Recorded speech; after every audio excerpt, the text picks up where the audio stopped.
বাবা মা ভাই বোন বা বাকিরা সবাই কি করে বা কোথায় থাকে?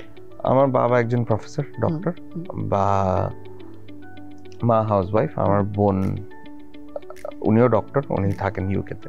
আচ্ছা, আর আমার ওয়াইফ তো আছেন। বাবা কখনো বলেননি যে তুমি মানে ডক্টর হও, বা যেটা আপনি চাইতেন যে আপনি ইঞ্জিনিয়ার হবেন, কম্পিউটার ইঞ্জিনিয়ার হবেন? ও, এটারও একটা মজার স্টোরি আছে যে আমাকে আমার বাবা ডক্টর বানাতে চাননি, যেহেতু আমার বোন ডক্টর, সেহেতু আমার এসএসসি তে বায়োলজি ছিল না। আচ্ছা, তো মানে আমাকে ইঞ্জিনিয়ার হওয়ার কথা ইঞ্জিনিয়ারিং, ছিল। হ্যাঁ ইঞ্জিনিয়ারিং বানাতে চেয়েছে। তার মানে এই জায়গাটায় আঙ্কেল সাকসেস, যে না দুজন ছেলে মেয়ে, একজন ডক্টর একজন ইঞ্জিনিয়ার হোক, কোনো অসুবিধা নেই। আপনার কি পরিকল্পনা, আপনি আপনার ফিউচার কিভাবে দেখেন, যে আপনি কি করবেন এই মানে সিনেমাটোগ্রাফিতে? আর কি কি করার সুযোগ আছে? কোন ইনস্টিটিউট দেওয়া, দেশে যারা কাজ করতে চায় তাদের জন্য?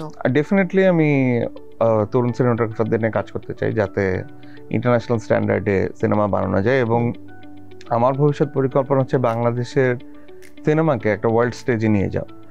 যে আমি সবসময় বিশ্বাস করতাম যে বিদেশি সিনেমা দিয়ে আসলে আমরা ওয়ার্ল্ড স্টেজে যেতে পারবো না, আমাদের নিজস্ব গল্প লাগবে, এবং নিজস্ব স্টোরিকে যদি আমরা ঠিকঠাক মতো রিপ্রেজেন্ট করতে পারি তাহলে আমরা ওয়ার্ল্ড স্টেজে পৌঁছাতে পারবো। সো আপাতত স্বপ্ন এটাই যে ওয়ার্ল্ড স্টেজে আমাদের সিনেমা প্রদর্শন করা।